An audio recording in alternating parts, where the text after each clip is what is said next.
en lugar de sentarnos a detener el tiempo y dialogar sobre cómo defender la vida, para después, gracias a profundizar en saberes, expandirla en el universo, decidimos perder el tiempo matándonos entre nosotros. No estamos pensando en cómo expandir la vida en las estrellas, sino cómo acabarla en nuestro propio planeta. Nos hemos dedicado a la guerra. Nos han convocado a la guerra. A la Latinoamérica la han llamado para entregar máquinas de guerra, hombres para ir a los campos de combate. Se olvidaron que a nuestros países los invadieron varias veces, los mismos que hoy hablan de luchar contra invasiones. Se olvidaron que por petróleo invadieron a Irak, a Siria, a Libia. Se olvidaron que las mismas razones que se expresan para defender a Zelensky son las mismas razones con las que se debería defender a Palestina. Se olvidaron que para cumplir los objetivos de desarrollo sostenible había que cesar todas las guerras, pero ayudaron a aprender una, porque al poder mundial le convenía en su juego de tronos, en los juegos del hambre, y se olvidaron de acabar la otra, porque el poder no le convenía acabarla. ¿Cuál diferencia entre Ucrania y Palestina?, pregunto. ¿No es hora de acabar ambas guerras y otras y aprovechar el corto tiempo para construir los caminos para salvar la vida en el planeta? Como presidente de Colombia, el país de la belleza, que un grupo dentro de la humanidad, de millones de obreros, de mujeres del barrio popular, de indígenas y negros, de gentes del campo y del martillo, de juventudes de todos los colores, decidió elegir en mayoría y hacerme hablar aquí ante ustedes. Les propongo acabar la guerra para tener el tiempo de salvarnos. Les propongo que Naciones Unidas auspicie cuanto antes 2 conferencias de paz, la una sobre Ucrania, la otra sobre Palestina. No porque no haya otras guerras en el mundo como en mi país, sino porque enseñarían a hacer la paz en todas las regiones del planeta, porque ambas y solo ambas acabarían la hipocresía como práctica política, porque podríamos ser sinceros, virtud sin la cual no seremos los guerreros de la vida. La generación que hoy debe decidir y actuar cuanto antes para superar el enorme huracán que se ha desatado contra lo viviente desde las oscuras pero poderosas cloacas de la codicia, del huracán del capital que solo mira la ganancia y que se ha engullido el planeta y la base misma de la existencia. Les propongo acabar la guerra para defender la vida de la crisis climática, la madre de todas las crisis. Esta cumbre se ha construido para evaluar las metas de los objetivos del desarrollo sostenido establecidos por los gobiernos para el 2030, perdón. Pues es fácil hacer una evaluación. Esos objetivos de desarrollo humano no van a ser alcanzados. Estamos lejos de alcanzarlos. Hemos retrocedido a los objetivos de desarrollo humano de Naciones Unidas. Yo los llamo más simplemente justicia social y ambiental. La justicia social no será alcanzada por la humanidad para el 2030, porque lo que se ha sembrado es la injusticia en el planeta. En estos años, lo que ha ocurrido es la injusticia. La injusticia por volver la vacuna contra la enfermedad que mataba un mercado al concentrarla en los países ricos.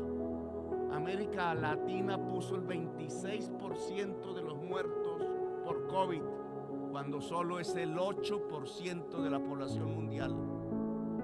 ¿Quién dijo que la salud tenía que ser un negocio y no un derecho? Murieron millones de viejos y de gentes, porque la vacuna fue una mercancía y no un bien de la humanidad. Incumplieron su propia promesa de financiar la adaptación al cambio climático. No tienen 100,000 millones de dólares para entregar a los países y defenderlos de inundaciones, tormentas y huracanes, pero sí tienen en un solo día para que se maten rusos y ucranianos entre sí. Ahora no se necesitan 100,000 millones, se necesitan 3 billones de dólares para superar la crisis climática, y la cuenta asciende en cada segundo de la tierra.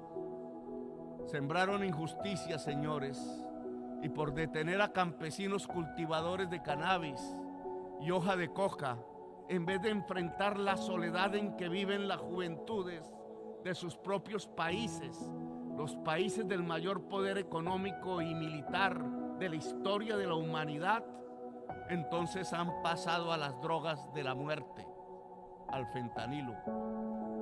Querían una guerra contra las drogas de la juventud rebelde que se opuso a la guerra del Vietnam, la marihuana y el LSD de los hippies, y terminaron por conducir a su sociedad a la droga del neoliberalismo y la competencia, la droga del yuppie de Manhattan, la cocaína, y encerraron a millones de negros y latinos en frías cárceles privatizadas, y murió 1 millón de latinoamericanos asesinados, y se destruyeron democracias en nuestra América.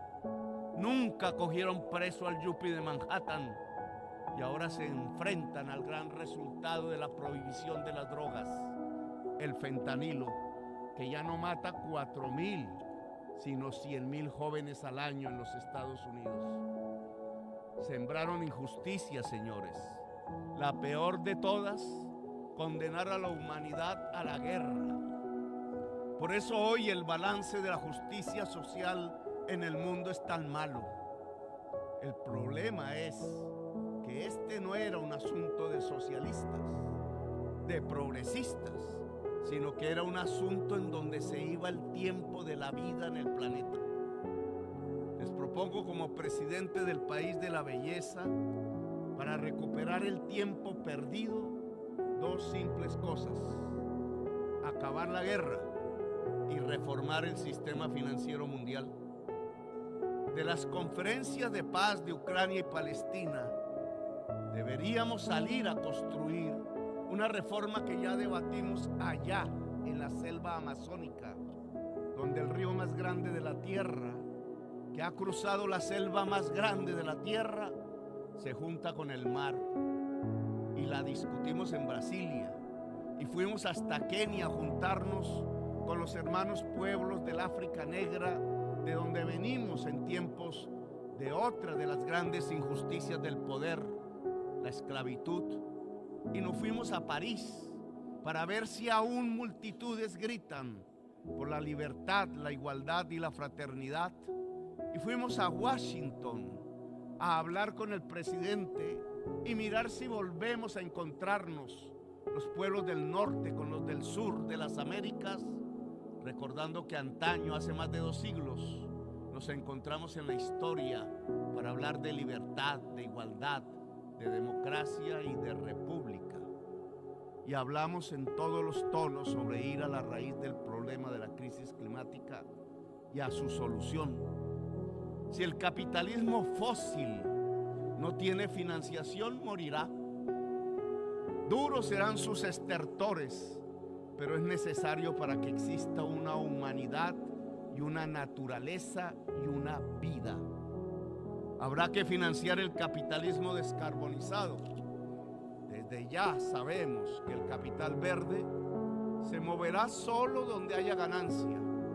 Esa es su ley, y es estrecho su marco para abarcar la descarbonización de todo el mundo. Se equivocan quienes desde los gobiernos y el poder aún creen que la crisis climática, la de la vida, se superará con algunos créditos a bon marché. Ilusos proponen que los países de la tierra que ya están sobreendeudados por la enfermedad y la codicia puedan adquirir